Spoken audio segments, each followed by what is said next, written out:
Greetings everyone, and today's presentation will be on ventricles. We're talking about rhythms coming from the basement of your heart. If you look at it really, it's the apex, so it's the top, but it's flipped upside down. Atrium's on the top and ventricles on the bottom, and there is going to be a whole lot of shaking going on. Common features of the ventricles are the QRS complex is wide. That's greater than 3 little boxes. P waves are absent because this starts in your ventricles and the P's come from supra, above the ventricles. Factors that make these ventricular rhythms occur are ischemia in the heart muscle tissue itself, systemic hypoxia, and certain medications can predispose these ventricular rhythms. The rhythms we'll talk about today are the ventricular escape complex if it's just one, or rhythms if it's more than one. Accelerated idioventricular, PVCs, VTAC, torsades, VFib, asystole, artificial pacemaker rhythms, and we're going to give you a bonus rhythm today to complete this section by talking about PEA. It's not always ventricular rhythm, but one we're going to talk about at the end of the presentation today. All right, ventricular escape rhythms, also known as idioventricular rhythms. So remember, the intrinsic rate of the ventricles are 15 or 20 to 40 beats a minute. The ventricles haven't gotten a signal from the AV node because the AV node hasn't gotten a signal from the SA node. And to prevent cardiac standstill, the ventricle intrinsic pacemaker takes over at 15 to 40 beats a minute. The rhythm, if it's an escape complex, it's irregular. If it's an escape rhythm, it's regular. There are no P waves because it's coming from the ventricles, and if there's no P waves, there's no PR interval. QRS complex is wide because that's one of those common traits with ventricular rhythms. A PR interval greater than 0.12 or 3 little boxes. And this is a big QRS complex.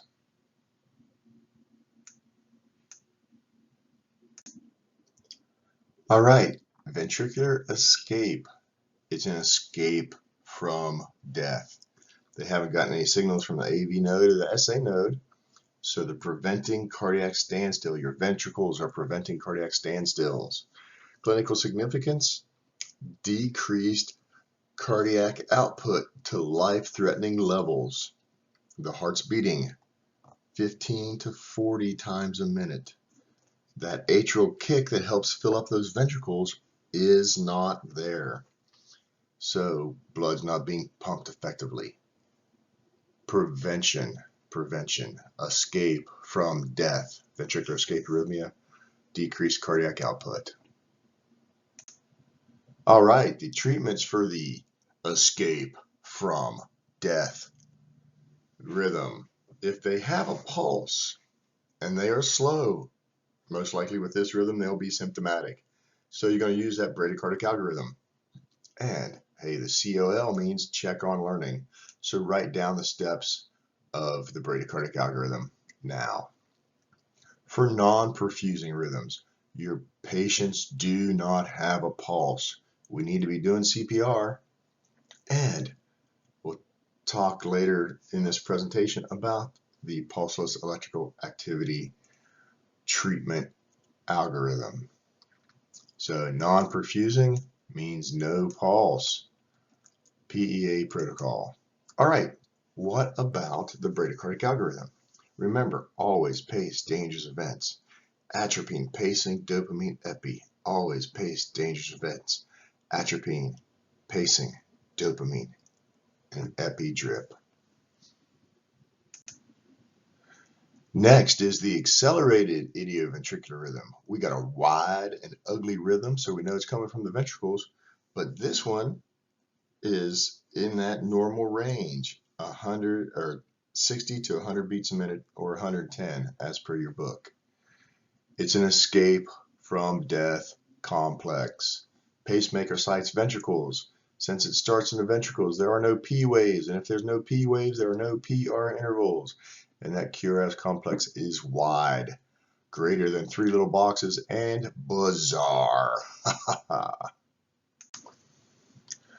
This frequently occurs with myocardial infarction, so that is the main treatment, to get them to the cath lab to fix their MI. So clinical significance, it could, if the rates are low, decrease cardiac output.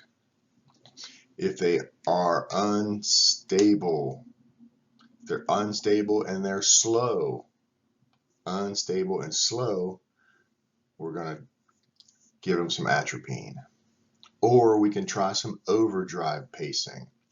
That means we're going to set those pacers, the pacer rate, higher than the patient's heart rate to try to get those signals to go from top down, SA node, AV node to Purkinje's. So, but the main goal, the primary goal, is treating the MI.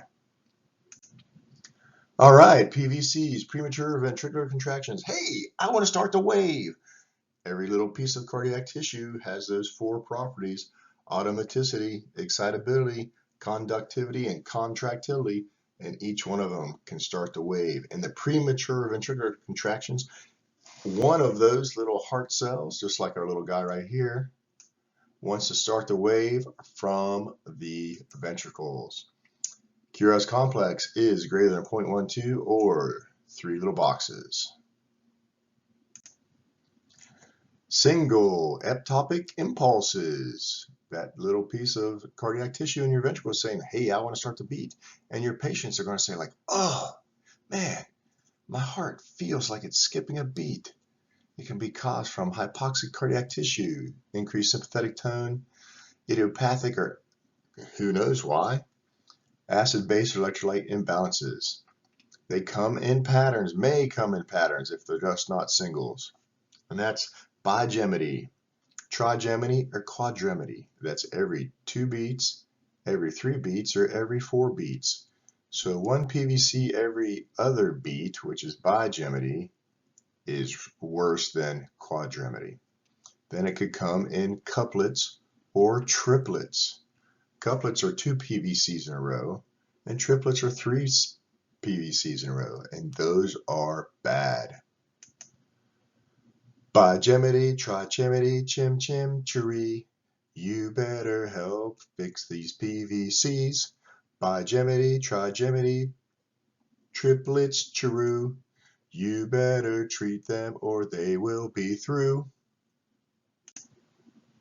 Malignant PVCs are things that are really bad. And knowing your malignant PVCs are important. So important they'll probably be on a quiz and a test later. Some malignant PVCs are PVCs that are more than 6 a minute, PVCs that have the R on T phenomenon, that R wave is right next to that T. Couplets or runs, couplets, remember, are 2 PVCs together, or runs of VTAC. Multifocal PVCs, they have 2 waveforms of PVCs, and you can see that on this slide here. We got 2 different, meaning that ectopic foci are coming from 2 locations in the ventricles.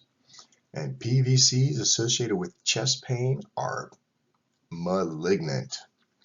Then we've got the lone grading scale. So grade, and that goes from 0 to 5. 0 is no premature beats. Grade 1 is an occasional, less than 30 PVCs an hour. Grade 2 is frequent, greater than or equal to 30 PVCs per hour. Grade 3 is that multifocal, like it's on the slide. Grade 4 is repetitive PVCs. Those couplets or triplets of consecutive PVCs. In grade 5, which is the highest grade, is R on T phenomenon. Those PVCs are right on top of those T waves. That's dangerous. All right, more than 3 consecutive PVCs equals VTAC. Remember that, folks. More than 3 consecutive, 3 in a row, PVCs equals VTAC. Non-malignant PVCs usually don't require treatment in patients without a cardiac history. Patients with a cardiac history, basic paramedic care, IVO2 monitor, right?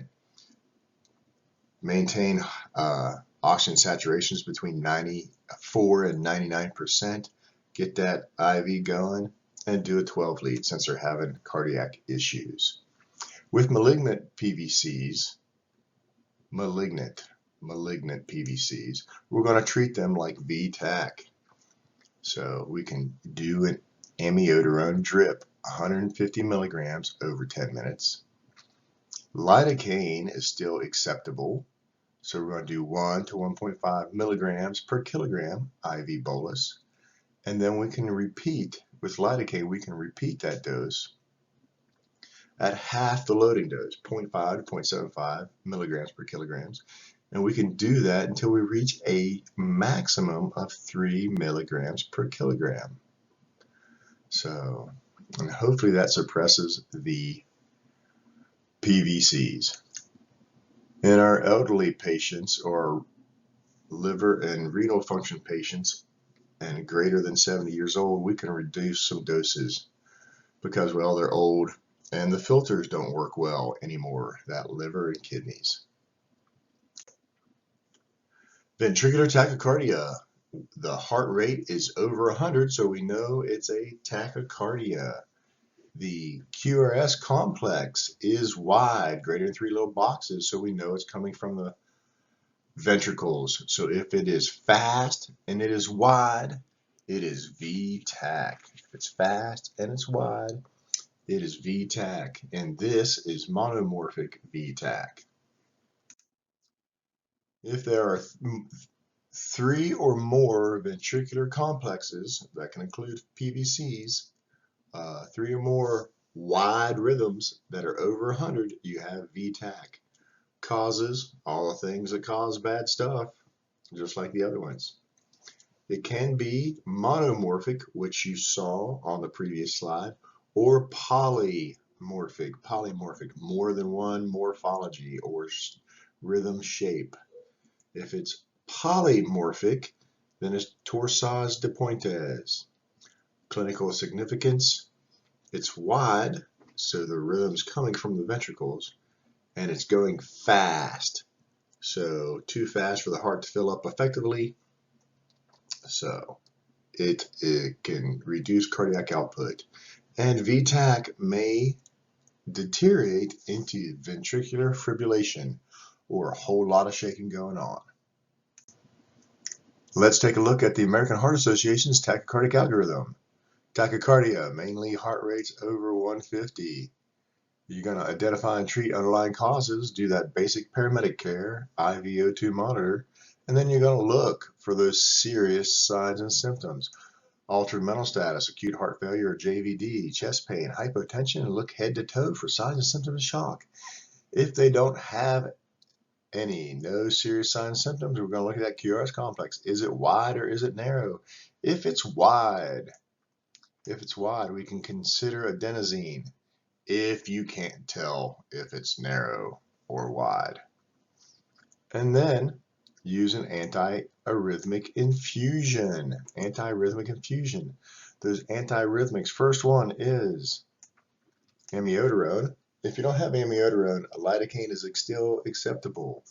Then you can try procainamide and sotalol. We'll talk about each of these individually. Amiodarone is a powerful drug. It prolongs the action potential, so it slows things down, and the refractory period. It can't re-energize, so it slows things down. It blocks sympathetic actions of the alphas and betas. Remember, alpha is vasoconstriction, and beta is those inotropic, dromotropic, chronotropic properties. relaxes vascular smooth muscles, and decreases that automaticity, dromotropic, and inotropic properties. Your first dose of amiodarone. We have a pulse and we're in VTAC. Stable, we are fast, we are stable, and we are wide. Fast, stable, and wide. 150 milligrams over 10 minutes. 150 milligrams over 10 minutes. If you need to mix your own, you need to mix it in dextrose, D5W, because it will precipitate. Like a snow globe, you'll have little boluses of drugs, little drug crystals in your medication if you mix it with normal saline. So 150 milligrams over 10 minutes. We are fast, we are stable, and we are wide. Then, if it converts, we can give a maintenance infusion of 1 milligram a minute in the first 6 hours for amiodarone. Amiodarone can be supplied in a vial with 150 milligrams per 3 cc's or in an IV drip already mixed for you with that 150 milligrams in 100 cc's. So pretty simple.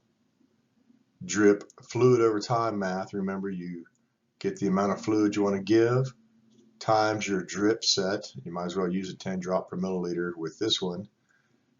100 milliliters times 10 equals 1,000. Divided by 10, hey, still equals 100.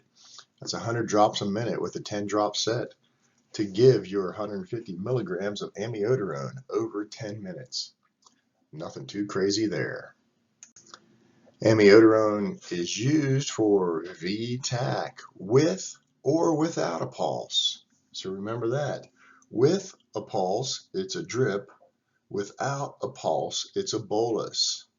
With a pulse is a drip. Without a pulse is a bolus. So if they convert VTAC with a pulse, if they convert, they're going to get a maintenance drip in the hospital, 1 milligram a minute for the first 6 hours. So, and then down below is how to make amiodarone. If you just have it in a vial, like I said, you need to mix it in 100 cc's of D5W. 100 cc's of D5W, or it'll precipitate in normal saline. But most units around this area now have the pre-mixed IV drip bags. If you don't have amiodarone, it's still acceptable to use lidocaine. And lidocaine suppresses that automaticity in the bundle of His in the Purkinje system. It helps raise the threshold of ventricular dysrhythmias, and it lowers the threshold for defibrillation and synchronized cardioversion, so they work a little better. So like I said, the indications is if you don't have amiodarone, you're going to use lidocaine. That first dose of lidocaine is 1 to 1.5 milligrams per kilogram. So remember that, milligrams per kilogram. IV push. If that doesn't work in 5 to 10 minutes, you're going to repeat a lidocaine dose, but half of your loading. If you start at 0.1, you're going to give 0.5. If you start at 1.5, you're going to give 0.75 milligrams per kilograms up to 3 milligrams per kilogram.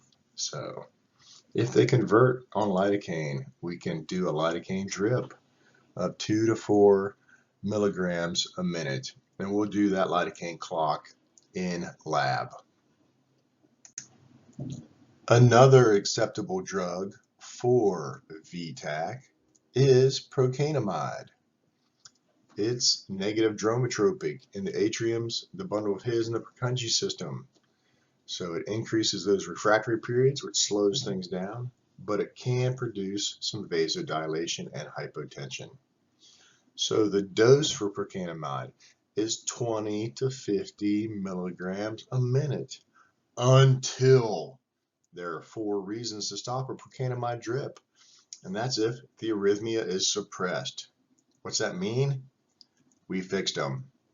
If hypotension ensues, if that QRS increases greater than 50%, we need to stop this procainamide drip. And if we reach a max dose of 17 milligrams per kilogram. You can see a vial of procainamide up here. We're going to put 1 gram in 25 milliliters of D5W, 250 milliliters of D5W, and that's going to give us a concentration of 4 milligrams per milliliter. And then we will dial in our doses. So procainamide is the next drug we could use for VTAC. Remember, you're just going to pick one of these and give it and stick with it. You don't want to combine all these drugs or you're going to slow down their heart so much you'll have to figure out how to speed it back up. Last but not least for our VTAC with a pulse is sotalol. So it's a beta-olol drug, so it's a beta blocker. Cardiac action, potential duration prolongation. It blocks those betas. It blocks chronotropic, inotropic, and dromotropic activities. Our indications for sotalol are ventricular arrhythmias, VTAC, with and without a pulse, VFib. And the dose here is 100 milligrams over 5 minutes. 100 milligrams over 5 minutes. So we normally don't use this in pre-hospital settings, but it is an option, and you'll be tested on it in this class. Sotalol, 100 milligrams over 5 minutes. Olol drug, beta blocking. All right, in true Rusty fashion, we have a memory jogger. We are fast, greater than 100 beats a minute.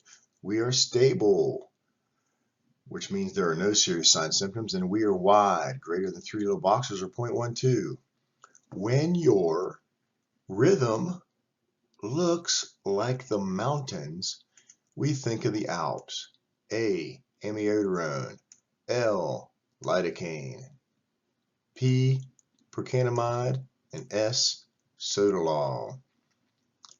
Those are the memory joggers and the drugs you can use for VTAC with a pulse. VTAC with a pulse. And you pick one of those drugs and you stick with it. Pick one and stick with it. A, amiodarone. If you don't have amiodarone, lidocaine is still acceptable. Or you can choose procainamide or sotalol. If your rhythm looks like the mountains, think of the Alps. All right, another review of the American Heart Association tachycardic algorithm. Remember, heart rates normally above 150 beats a minute will cause issues. We're going to do our standard paramedic care, our IVs, our O2s, and we're going to get them on a monitor. It's a cardiac issue, so we're going to get a 12 lead. We're going to rule out any serious signs and symptoms, altered mental status, acute heart failure or JVD, chest pain, hypotension, signs and symptoms, shock.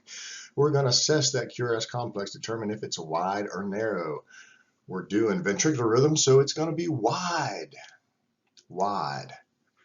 And we're going to, first drug, A, Alps, amiodarone, 150 milligrams over 10 minutes. Repeat as needed. Followed up by maintenance infusion of 1 milligram per minute for the first 6 hours. So, or we can use lidocaine if amiodarone is not available, or we can use procainamide, 20 to 50 milligrams a minute until 4 reasons to stop a procainamide drip are if we fix them, or rhythm is suppressed, they become hypotensive, the QRS duration increases greater than 50%, or we reach a max dose of 17 milligrams per kilogram. So remember those doses. And then sotalol we can try, that beta blocker, olol drug, 100 milligrams over 5 minutes. So we are fast, We are stable and we are wide. Think about the Alps. Torsades de Pointes, polymorphic ventricular tachycardia. We just talked about monomorphic, and now this is polymorphic. There's more than one waveform. So certain things can cause this, and it's listed there, and it occurs more often in women than in men. Torsades de Pointes literally means twisting on a point, because it looks like that waveform is twisting as it's moving down the line. It occurs in non-sustained bursts, but it can lead to VFib, which is deadly. So QRS rates can be up to 300 beats a minute, and that R to R interval is highly variable. We do not want to treat polymorphic VTAC like a standard monomorphic VTAC. So we're going to give magnesium sulfate, that smooth muscle relaxer, 1 to 2 grams over. The various ranges go from 5 to 60 minutes or 5 to 20 minutes. But guess what? If they have torsades, we need to fix them quickly. So you might as well do 1 to 2 grams over 5 minutes for every variable. Torsades stable, torsades unstable, and torsades dead. So, and with unstable torsades and dead torsades, they're going to get defibrillated. So remember that one. All right, we're at the bottom and a whole lot of shaking is going on. VFib. There are no organized rhythms, no organized rates, no Ps, no PRIs, and no QRSs. It's chaotic. Chaos on this rhythm strip, and that is VFib. Normally caused by advanced coronary artery disease, it is lethal because there is no pulse and they need defibrillation. VFib gets the defib to fix this. It's the most important thing. And here is the American Heart Association's dead algorithm. We are on this left side with the shockable rhythms, VFib or pulseless VTAC. And the most important thing is to defibrillate, start CPR, O2 and IV access. So we need to shock every 2 minutes. If they are in VFib or pulseless VTAC, we need to shock every 2 minutes. So then epinephrine, 1 milligram every 3 to 5 minutes for the duration of the code. That's pretty simple, right? So, and then, and like I said, every 2 minutes, we're going to shock or defibrillate. Our anti-dysrhythmic drug for VFib or pulseless VTAC is amiodarone. The dead dose of amiodarone is 300 milligrams IV push. 300 milligrams IV push. Then, hey, epi, 1 milligram every 3 to 5 minutes for the duration of the code, and shocking every 2 minutes. And then our second dose of amiodarone we can consider is 150 milligrams. So a lot of CPR, a lot of defibrillation. Look at the quality CPR, know that by heart because it will save patients. So, and then we are looking at our underlying causes, and those are H's and T's, and you've seen those hand and arm signals in that presentation before. And the reversible causes are those H's and T's. And you got to think about your heart and your lungs. So you have hypoxia, hydrogen ions, or that end-tidal CO2 stuff, right? Hypothermia, hypovolemia, hypo and hyperkalemia. So look at those T waves. Cardiac tamponade, thrombosis coronary, pulmonary, tension pneumothorax, and toxins. So picture those hand and arm signals in your mind as you go through these reversible causes. Drugs, drugs, drugs, drugs, drugs, drugs, drugs, drugs. Epi, 1 milligram every 3 to 5 minutes for the duration of the code. It's catecholamine from the adrenal glands. Works on those alphas and those betas, right? Alphas are the vasoconstriction, betas, the inotropic, dromotropic, chronotropic properties, and dilates those bronchioles so we can suck oxygen into our bodies even easier. Like we said, 1 milligram every 3 to 5 minutes for the duration of the code. Make that your epi sentence. Back in the day, for a span of 5-10 years, vasopressin, otherwise known as the antidiuretic hormone, was used in arrest as a vasoconstrictor. It was 40 units once. However, American Heart Association went away from vasopressin in the 2015 guidelines and is no longer recommended in cardiac arrest. VFib treatment, minimize interruptions in chest compressions. Do continuous CPR while charging the monitor and defibrillate at 100 to 120 biphasic or 360 monophasic. Then as soon as that gets unshocking, you're starting that CPR again. Establish IV or IO access and get that ET tube in place. Intubate, intubate, intubate, because once you have an advanced airway in, you can do continuous compressions. And continuous compressions keep our coronary perfusion pressure up. So then you go to epi, 1 milligram every 3 to 5 minutes for the duration of the code. Then consider your antidysrhythmics. Amiodarone, 300 milligrams is your first dose. Then you can give another dose of amiodarone at 150 milligrams. If you don't have amiodarone, you can do lidocaine. And it's the same as live, which is awesome. So 1 to 1.5 milligrams per kilogram, repeat in 5 to 10 minutes at half the loading dose. That's either 0.5 or 0.75 milligrams per kilogram, up to 3 milligrams. Get the intubation so you can provide continuous compressions. Continue compressions through charging of that monitor. Clear the patient, defibrillate, and continue CPR is what will help fix VFib. Asystole. Flatline. This is the only true arrhythmia. A meaning absence of electrical activity. Asystole. Hey, look at all these. Absent, absent, absent. No electrical, no electrical, no electrical. Arrhythmia. Asystole.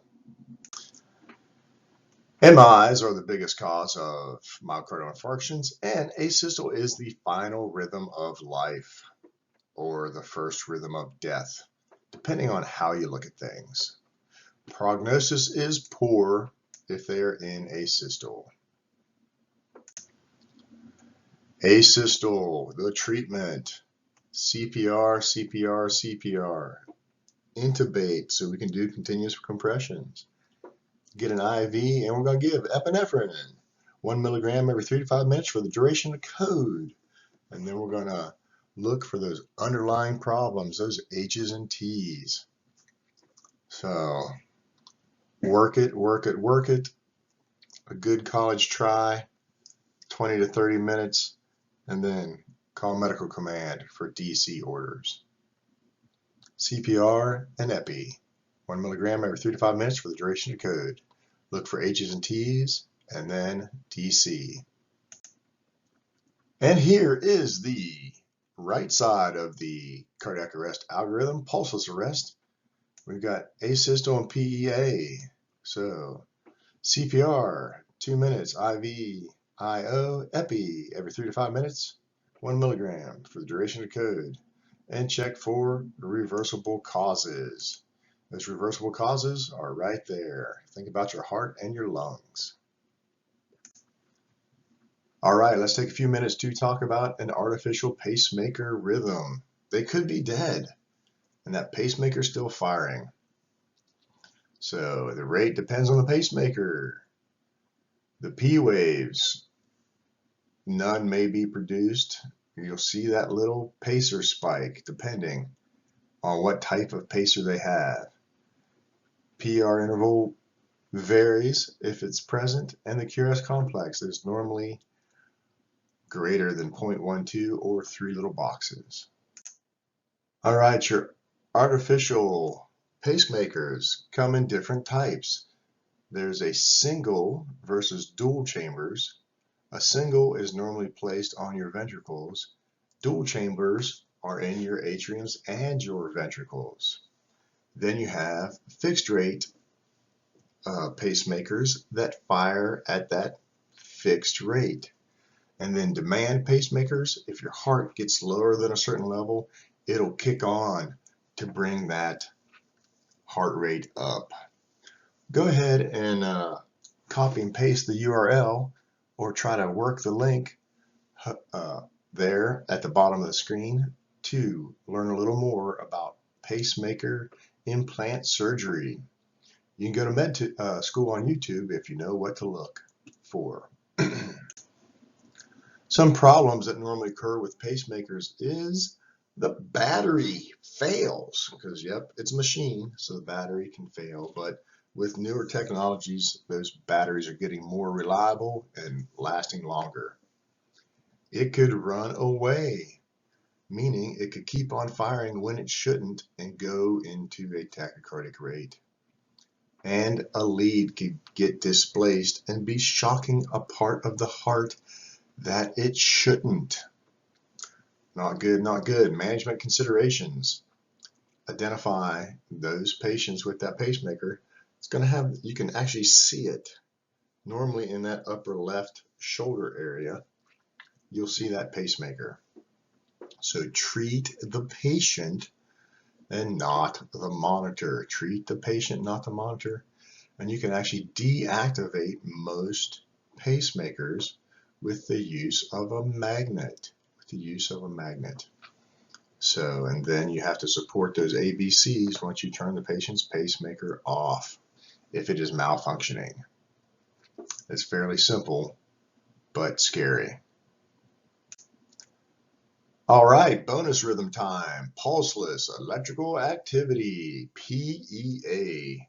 There's electrical activity on the monitor, but no pulse is being produced. Here's some causes that could occur. Remember the H's and T's, and you'll remember some various reversible causes. This is a cardiac arrest event, PEA, pulseless, so we need to be doing CPR.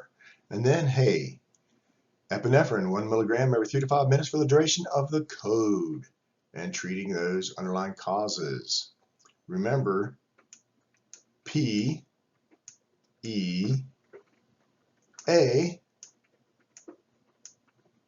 stands for pulseless electrical activity, or in Rusty's world, it means pulseless. Epinephrine, and always consider causes, and those causes are the H's and T's. And if you didn't catch it from the last slide, here it is again. Pulseless electrical activity, pulseless, epinephrine, 1 milligram every 3 to 5 minutes for the duration of the code, and always consider causes. Hypoxia, hydrogen ions, hypothermia, hypovolemia, hyper and hypokalemia, coronary thrombosis, cardiac tamponade, pulmonary thrombosis, and toxins. Rule out those, and you should be able to help with that pulseless electrical activity. CPR, epi, and always consider causes. All right, we're on everybody's favorite slide. In summary, ventricular rhythms. They come from the ventricles, so they are wide. So when they're slow, we're using that bradycardic algorithm. When they are fast, we're using that tachycardic algorithm. When they have no pulse, we are using that dead algorithm. So we'll practice all these wonderful algorithms in lab. Have a good day.